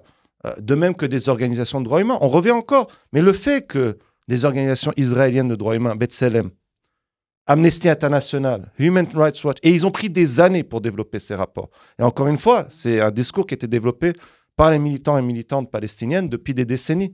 Ils le disent aujourd'hui, ces organisations. Mais ça dit quand même quelque chose. Donc nous aussi, on s'appuie en partie là-dessus pour développer notre propre expertise scientifique et autres. Mais là, on voit de nouveau qu'il y a un 2 poids, 2 mesures, qui est le reflet des luttes de nos sociétés. Un petit peu à quel point ces déclarations de certaines organisations internationales, Yashdin, B'Tselem, Amnesty. Moi, je suis fière, je présentais un cas à La Haye 2023, en fait, le mois de novembre. Bon, bref. Et là, j'étais obligée, vraiment, de contacter la présidente de Amnesty International et de prendre, ça veut dire certaines phrases, en fait, parce que je voulais dire basé sur tel... Ouais. Et malgré, évidemment, les organisations qui font un travail juridique extraordinaire palestinien basé au territoire occupé, ils ont fait un travail magnifique aussi. Mais moi, je voulais donner en valeur des organisations financées par l'Occident, basées en Occident, etc. Et pour me protéger, en fait, honnêtement, parce que je ne vais pas me trouver après, je n'ai pas besoin d'être star, voilà, accusée d'antisémitisme, etc. Et je ne crois pas, Joseph et les autres, et même les autres, ils ne sont pas cherchés ça. Ils étaient très honnêtes par rapport à leurs expériences, mais malheureusement, voilà, c'était ça. Et moi, ça m'a fait énormément peur, le moment où j'ai suivi tout ce qui s'est passé avec Joseph. J'avais le peur, mais vous ne pouvez pas imaginer à quel point. Pourquoi ? Avant, on dit, oui, mais ça, c'est canton Zurich, c'est le côté allemand, de ce qu'elle a dit, Gérance, tout à l'heure. Mais moi, ça m'a fait peur. Lausanne, elle est là. Et, non, honnêtement, Lausanne, elle est là. Et Joseph, il a la possibilité de trouver un travail aussi à Genève. Alors là, ça m'a fait peur, ça, honnêtement. C'est pas que je défende une partie de la Suisse et les autres, et l'autre côté, ça... Non, je sais, c'est les gens là-bas, parce que je fais un débat invité par Amnesty, en fait, à Zurich, et j'étais étonnée dimanche, la salle salle archi plein, un ex-politologue suisse, diplomate suisse. Et c'était l'année où il est à la retraite. C'est pour ça qu'il a accepté de parler. Il était d'accord avec moi de A à Z. Juste le moment où je parlais de BDS, elle était contre. Elle a dit, ça, c'est pas un bon... Non, juste pour dire, moi, j'ai confiance à votre génération de vraiment... de vous protéger en fait, et protéger les autres après. Parce que je ne vais pas dire nous, on a échoué. Moi, à Montpellier aussi, j'étais invitée, ils ont refusé la conférence, on a manifesté à l'extérieur. Parce que j'étais dans cette université en France, la seule qui a refusé, c'était Montpellier. Paul Valéry? Ouais. Ouais, moi aussi. On a fait la conférence aussi. Et je veux dire quelque chose, à la Sorbonne, j'étais invitée, le matin, les étudiants m'ont appelé à 11h, je devrais prendre le tram à 14h, ils m'ont dit, madame, désolée, on vient de recevoir un texte de le DIN qui, voilà, la conférence, non, on n'a pas le droit. Malgré, on a réservé, on a tout. Et on va vous rembourser le billet, parce que c'est moi qui ai acheté. Je dis, non, je vais venir quand même. J'étais au Palais des Nations, je monte, j'ai fait une vidéo de 3 secondes, derrière moi, article 11, le droit d'expression, je parlais de Déclaration universelle des droits de l'homme, etc. Et je dis, malheureusement, la Sorbonne, l'université le plus... Voilà, j'ai fait un petit peu de théâtre, mais vraiment même pas un demi-heure. La secrétaire directeur de l'université qui m'a appelée, madame, les étudiants, ils sont mal compris, c'était pas du tout ça. On vous accueille, on va vous attendre à la gare, si vous voulez, on paye l'hôtel, etc., etc. Non, pourquoi je donnais cet exemple? Parce que vraiment, ça c'est... je vais dire, à mon âge, peut-être on a échoué, voilà, mais c'est à vous vraiment de se protéger. Protéger les principes, protéger votre vie et protéger les générations qui viennent. Mais heureusement, moi je suis tellement fière d'être avec vous ici. Franchement, vous ne pouvez pas imaginer à quel point, mais franchement, je ne veux pas que vous passiez par la même expérience que je passais à mon âge, non. Mon rôle, c'est de faciliter les choses, de vous expliquer les choses. Vous avez votre vision, j'ai la mienne, mais si on peut vraiment mettre les deux ensemble pour améliorer la vie de futur, que les problèmes d'interdire la voie libre qui n'arrivent pas à Genève, ni à Lausanne, ni à Fribourg, même si on pourrait aussi arrêter ça à Zurich. Voilà. Un élément que je trouvais hyper intéressant que tu as mentionné, c'est que auparavant, l'année passée, par exemple, avec les universités, en fait, nous avions la répression qui était vraiment différente entre les cantons. Et de plus en plus, on voit qu'en fait, la Suisse entière s'uniformise sur des moyens répressifs assez forts et qui touchent en fait des niveaux autant médiatiques que autant avec les universités des manœuvres administratives, etc. etc.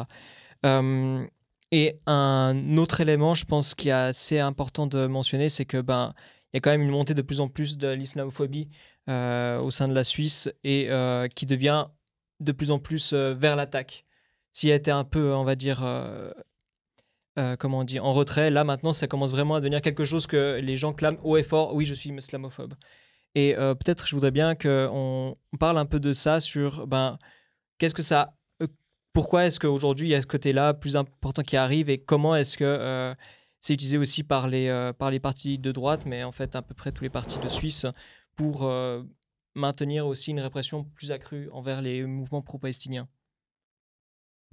Peut-être pour vous donner quelques éléments avant de vous laisser répondre, déjà on observe l'islamophobie en Suisse depuis quelques décennies.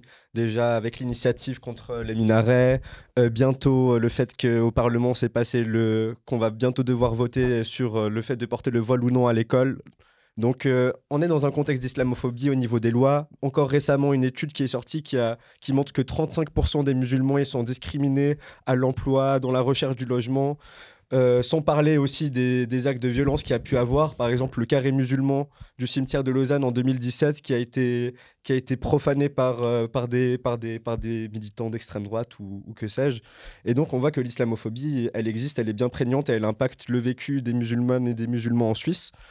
Et quand on réinscrit cette islamophobie dans le contexte aussi de la Suisse et d'Israël et de la Palestine, on voit que ça vient alimenter tout ça, en fait, l'islamophobie. Quand on regarde Edouard Saïd, les pensées sur l'orientalisme, en fait, c'est assez facile pour les Suisses de se dire les grands méchants barbares, les grands méchants musulmans, et nous, on va se faire l'allié de la modernité israélienne. Et comment l'islamophobie, ça contribue à générer et à accentuer la violence qu'exerce la Suisse envers les Palestiniens? Bon, honnêtement, il y a certaines choses que vous avez dites, je ne suis pas d'accord, parce qu'on est là, on parle de la liberté, on est d'accord, ouais. Oui, moi je suis contre porter la voile à l'école, si c'était obligatoire. Ça veut dire la famille oblige la fille? Non, moi je suis contre aussi. Parce que, évidemment, d'abord, l'éducation c'est laïque, c'est un pays laïque, voilà, d'accord? Mais quelqu'un arrive à certain âge, il voulait porter la voile ou enlever la voile, ça c'est pas mon problème. Moi je défends beaucoup des cas de réfugiés porter la voile ou homosexuels, etc. Ça c'est pas mon affaire. Mais là, qu'est-ce que j'étais pas d'accord de lier ça avec la question de la Palestine. Voilà. Peut-être il y a un parti lorsqu'ils ont commencé Hamas terroriste, Hamas c'est un parti islamiste. D'accord? On est d'accord. Et moi, toute ma vie, j'étais contre politiser un parti, la religion. Vous voulez y aller à l'église, à la synagogue, à la mosquée, c'est pas mon affaire. Voilà, d'accord? Mais les liens entre nous, ça reste un lien humain, d'accord? C'est pas marqué sur le front, voilà, ah, je sors avec celui-là, ah non, peut-être il est juif, peut-être il est chrétien, peut-être il est musulman. Non, ça, j'aime pas. Et en fait, c'est très dangereux parce qu'en fait, beaucoup de politiciens islamiser la cause palestinienne. Et ça c'est très dangereux. Alors, la question de la Suisse, j'ai vu dans la tribune une page entière il y a 3 jours, je l'ai coupée, je ne l'ai pas lu encore. Heureusement, moi je l'ai dit, je n'ai jamais subi vraiment, je peux dire honnêtement, je n'ai jamais senti qu'il y a une discrimination raciale contre moi. Les gens, les moments où ils me posent la question, vous êtes quoi, chrétien, musulman, j'accepte, je dis pourquoi. Je réponds jamais, d'accord? C'est quelque chose très personnel, à mon avis, d'accord? Peut-être parce que je porte pas la voile, je bois de l'alcool. Vous êtes chrétien ou musulman? Je viens de parler. Pourquoi vous me demandez cette question? J'accepte pas de répondre. Du coup, faites attention, il faut pas tomber en piège. Lorsqu'il s'agit d'islamiser la cause palestinienne, vraiment, c'est la fin de la cause palestinienne. C'est pour ça que j'ai parlé de ces 4 organisations palestiniennes financées par la Suisse, et la Suisse a arrêté les financements. Je suis allée à Berne négocier, discuter. J'ai amené même la représentante de PCHR, Palestinian Center for Human Rights, Raji Sourani, de gauche, contre Hamas. Qu'est-ce que vous voulez de plus?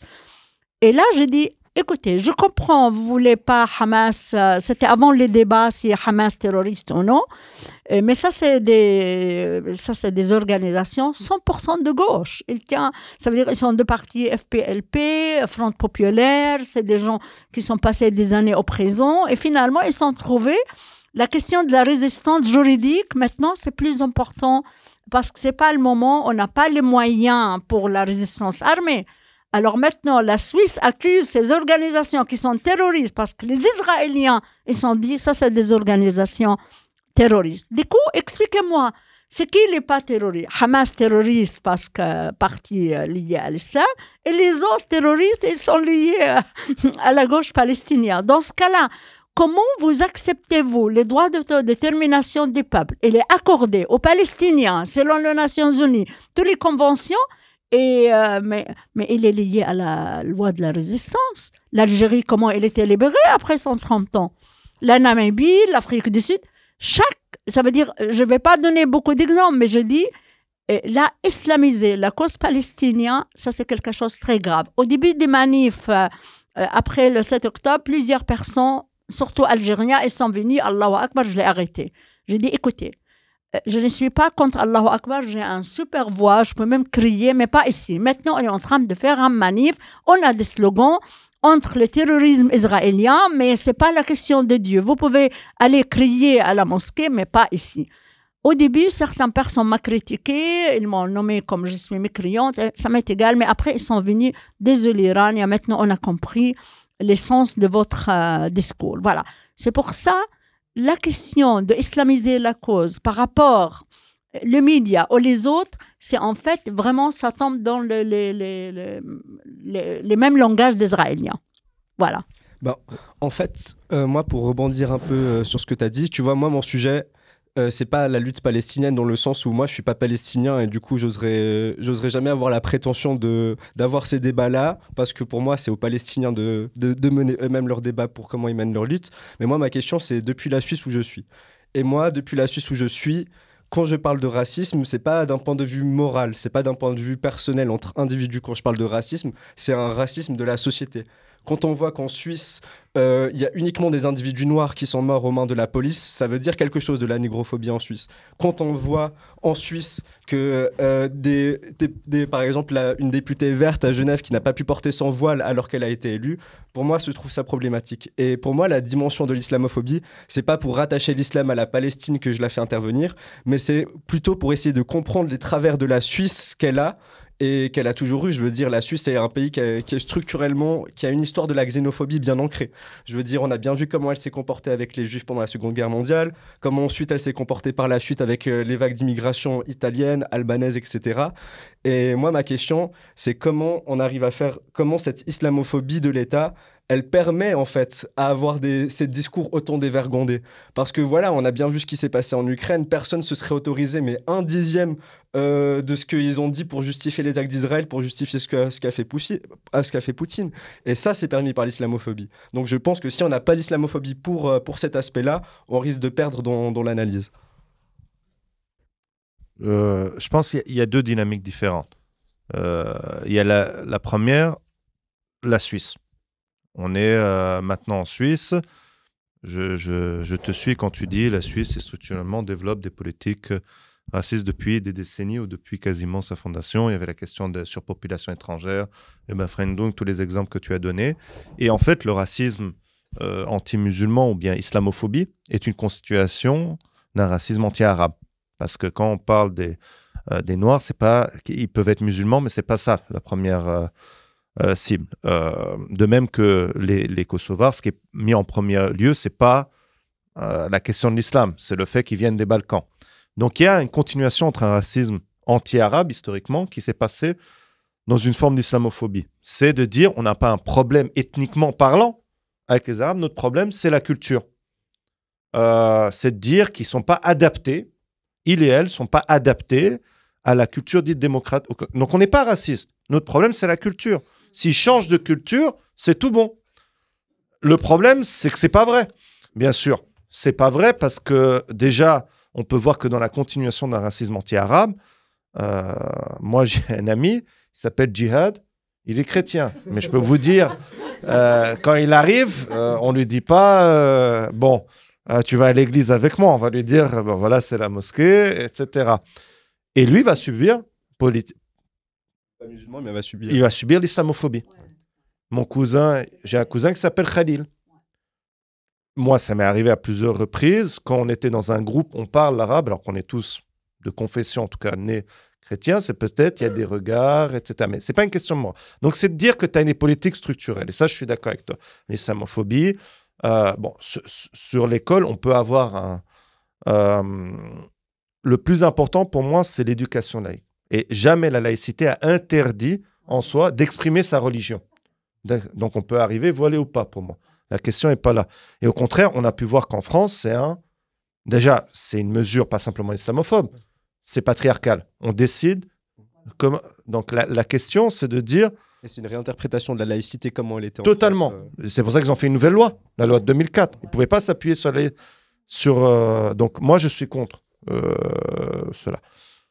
Maintenant, là où je pense que c'est important, et c'est peut-être pour revenir à la question d'origine, c'est de dire qu'aujourd'hui, il y a une instrumentalisation de l'islamophobie pour également une sorte d'ethnicisation, d'homogénéisation des populations arabes et ou musulmanes, ou qui s'identifient comme ou pas, dans la question palestinienne, pour les criminaliser.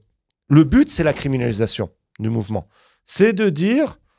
Voilà, dans la continuation des problèmes que posent ces populations, on ajoute la question palestinienne. Parce que la question palestinienne est en désaccord avec une politique étrangère, avec nos intérêts d'une grande partie de la classe dirigeante. Et là, on voit que l'islamophobie joue le rôle d'outil ou de justification encore supplémentaire pour des politiques de criminalisation. Et c'est là où on voit, en fait, qu'il y a l'importation, comme ils disent tout le temps, l'importation du conflit, mais c'est eux qui importent le conflit. C'est eux qui posent... encore une fois, une homogénéité. Il y aurait les populations juives d'un côté et les populations musulmanes. Puis nous, les neutres, on doit gérer ce conflit entre les deux. Ben non, c'est vous qui dites chaque personne arabe et musulmane est de facto pro-palestinienne et chaque personne de facto juive et avec Israël. Déjà, c'est pas vrai. C'est pas vrai, de facto. Pour beaucoup, surtout en Suisse, d'ailleurs, c'est intéressant de voir que cette islamophobie, comme je vous disais, c'est un racisme anti-arabe en premier lieu, parce que la grande majorité des musulmans en Suisse ne sont pas arabes.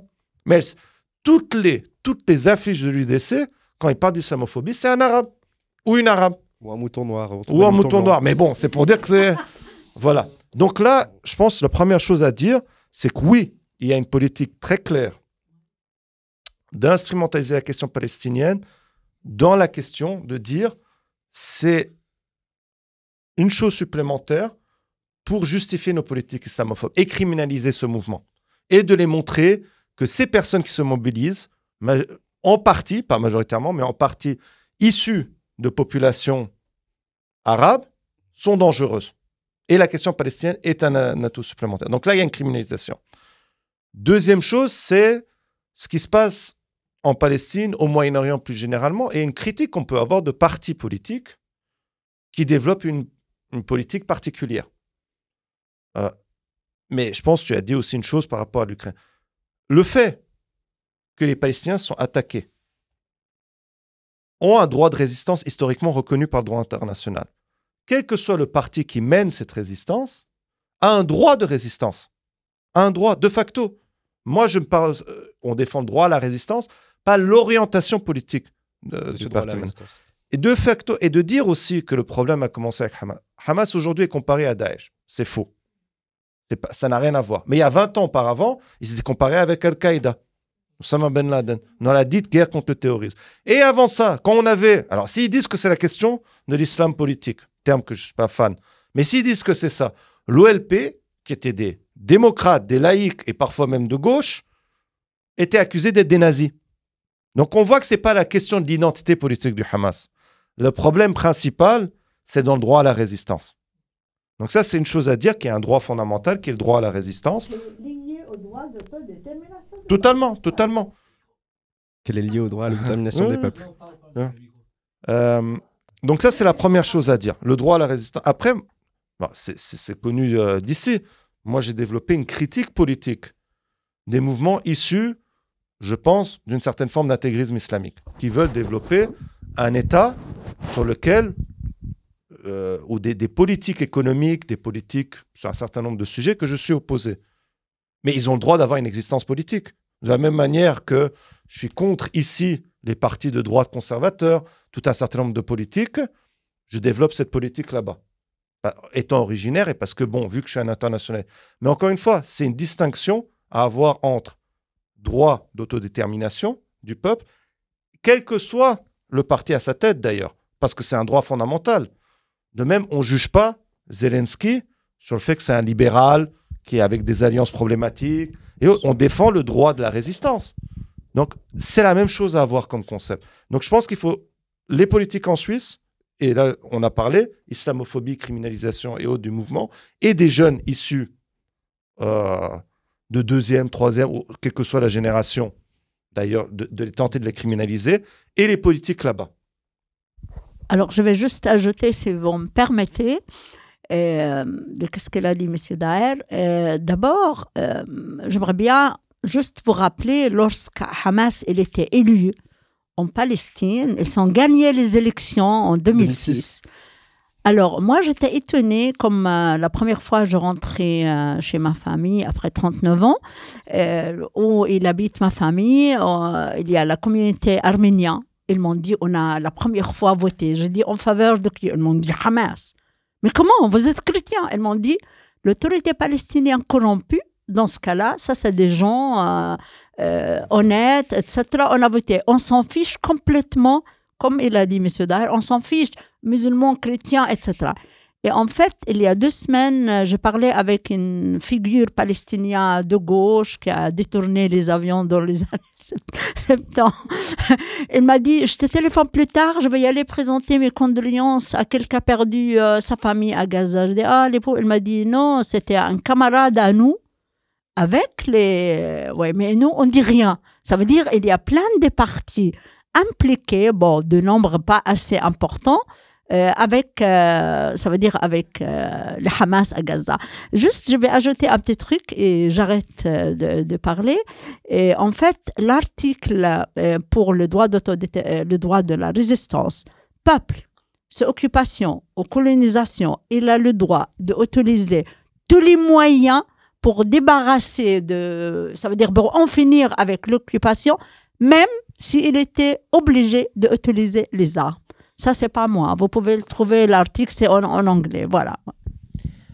Donc voilà, bon... Pardon, je peux juste ajouter un dernier truc, parce qu'il est aussi important dans la question de l'islamophobie, criminalisation, c'est aussi de montrer que de facto, comme ces mouvements pourraient, ou sont en grande partie constitués aussi de populations issues de l'immigration, ces accusations aussi de faire d'antisémitisme.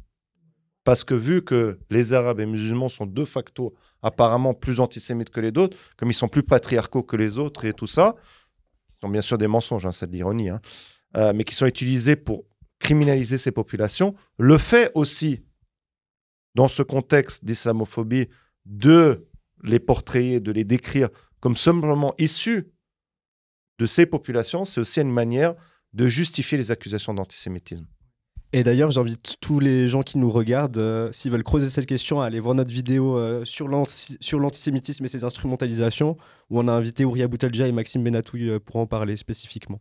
C'est pour ça qu'on a décidé de ne pas trop en parler aujourd'hui. On se disait qu'il y avait mieux à faire de ce temps. Du coup, il faut qu'on arrive bientôt à la conclusion de notre émission. Du coup, le dernier point qu'on avait abordé, c'est un peu les conséquences un peu stratégiques qu'on voudrait avoir, et puis qu'est-ce qui serait le plus important de combattre dans cette situation qu'on a. Donc, en fait, c'est un peu, en termes de conclusion un peu plus grande, d'ouverture, c'est face à tout ça, qu'est-ce qu'on peut faire? Face à toute cette répression et tous ces niveaux de répression, qu'est-ce qu'on peut faire? Et on voit aussi que, la question palestinienne dépasse beaucoup largement la Palestine elle-même. Comment est-ce qu'on articule aussi les luttes antiracistes, les luttes anti-impérialistes et les luttes anticapitalistes? Non, je pense que le maître mot, c'est s'organiser. S'organiser, constituer un contre-pouvoir.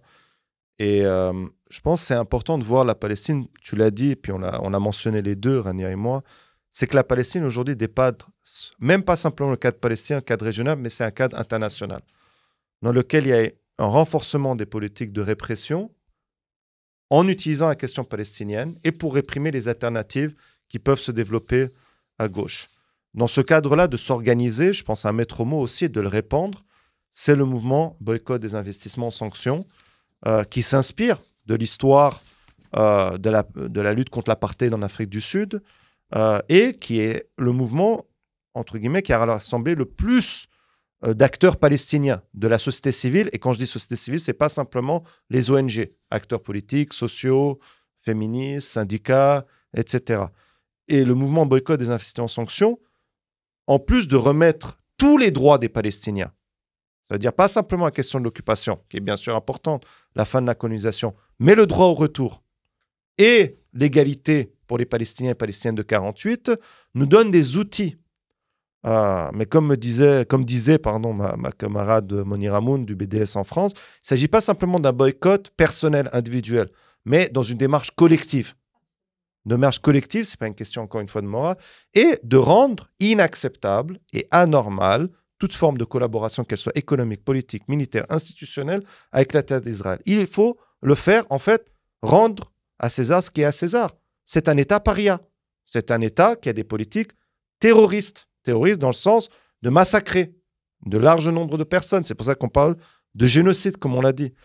Dans ce cadre-là, et comment lier? Mais on voit que dans la Palestine, en fait, ce n'est pas dans le camp adverse, entre guillemets, qu'on retrouve des antiracistes, des écologistes, des internationalistes, des anticapitalistes, des féministes, etc. Et on voit que c'est à l'enchevêtrement de plein de choses.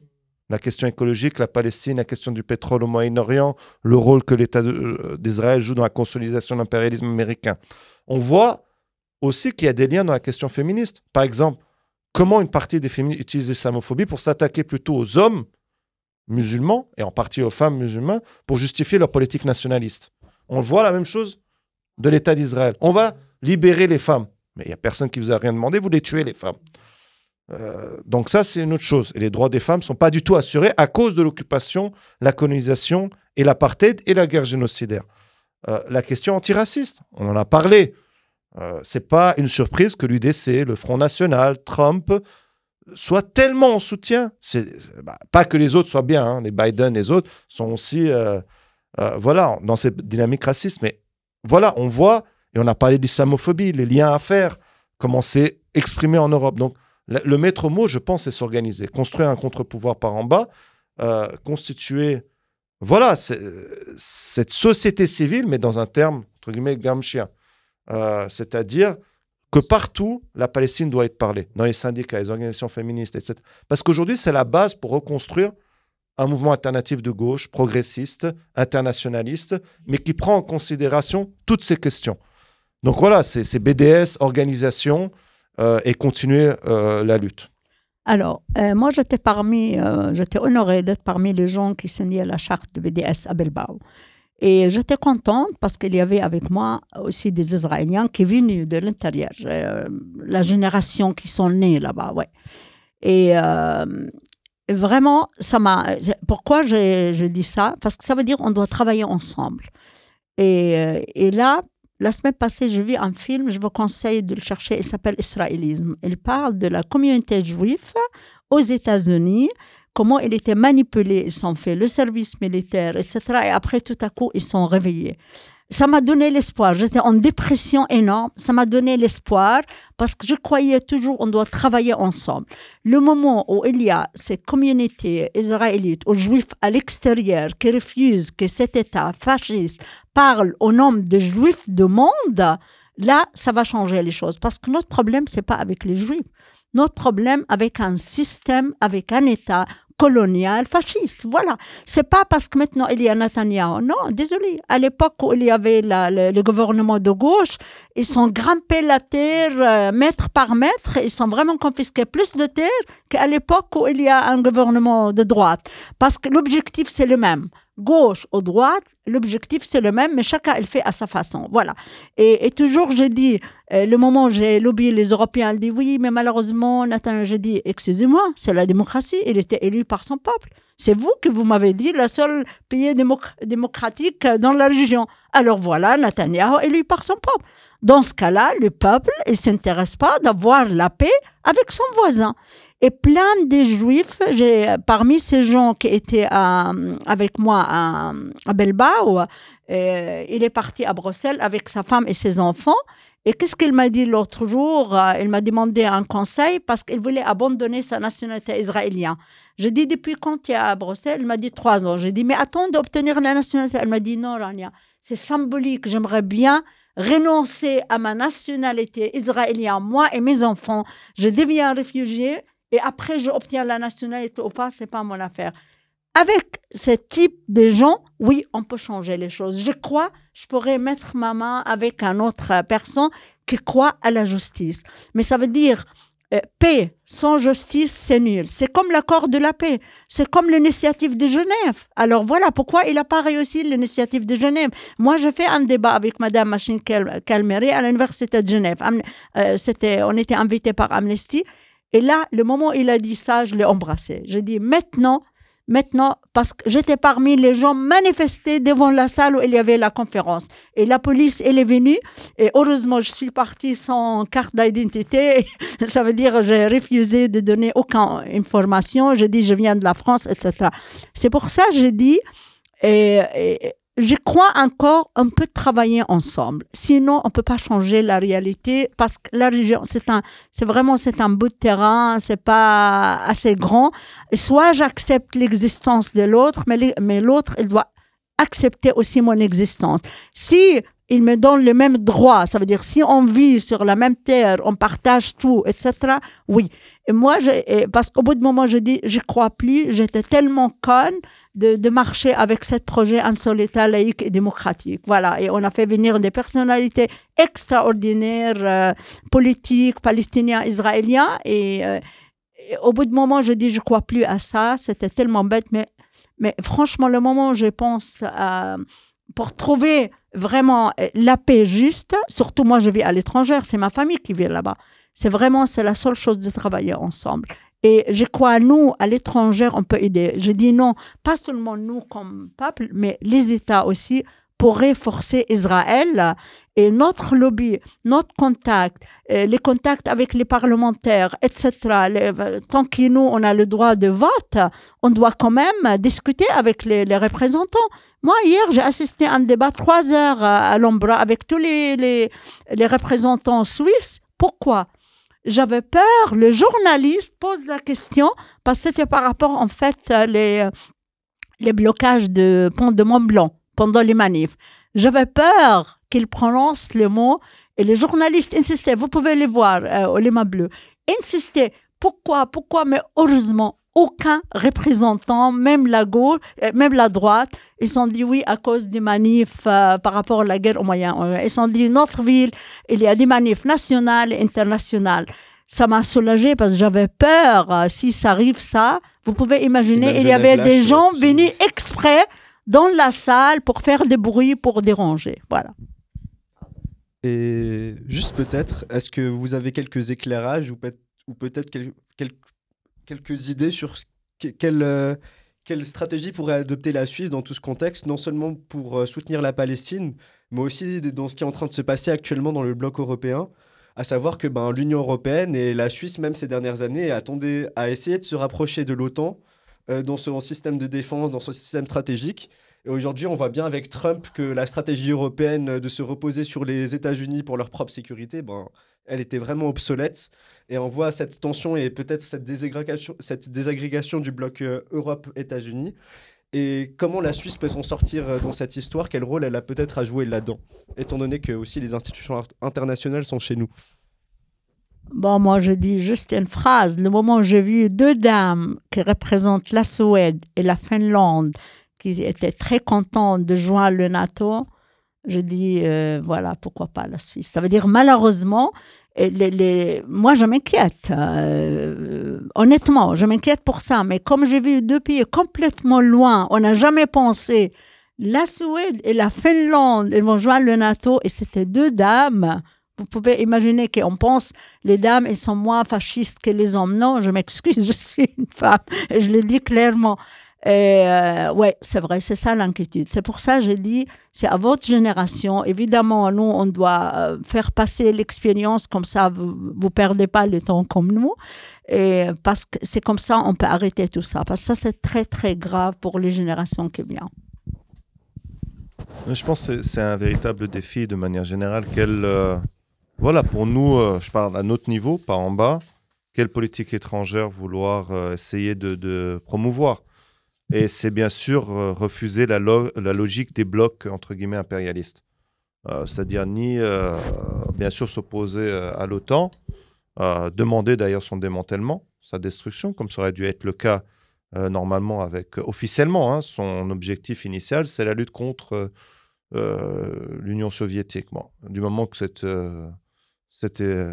entité n'existe plus, il n'y avait pas normalement de raison pour sa continuation. Mais on voit très bien que c'était en priorité un bras armé pour les objectifs impérialistes des États-Unis. De la même manière, refuser blocs autres, soit Russie ou d'autres, qui sont également agissent de manière, en tout cas dans leur voisinage direct, ils ne sont pas du tout au même niveau que l'impérialisme international états-unien, mais qui agissent aussi de dynamique impérialiste. Donc c'est le refus des logiques des blocs, refus de cette idée de... Certains disent il faut un monde multipolaire. Mais qu'est-ce qu'on... définition derrière cela?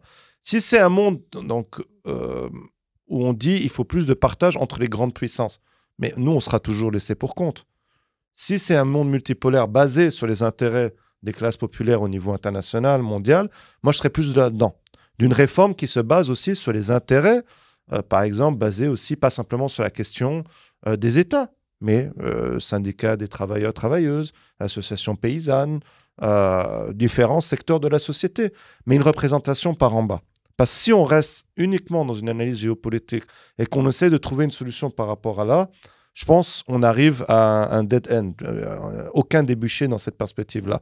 Donc c'est de rappeler toujours que voilà, nos intérêts sont en commun, qu'on a des destinées liées dans ce cadre-là, et que on est en opposition avec toutes les classes dirigeantes internationales qui n'ont pas nos intérêts dans leur cœur, mais leurs propres intérêts. Et donc, essayer de développer une politique étrangère, je dirais, basée là-dessus. C'est alternatif complètement, ce qu'on voit, même avec le danger qui, voilà, de plus en plus de menaces contre, par exemple, le système des Nations Unies par rapport aux États-Unis, etc. Sans dire que le système des Nations Unies est bien, parce que ça reste quand même aussi un système fondamentalement antidémocratique. On a un Conseil de sécurité. Hérité de la Deuxième Guerre mondiale, des rapports de force de celui-ci. Donc, vraiment essayer de baser, mais de manière générale, la politique étrangère, c'est un reflet des rapports de force dans une société.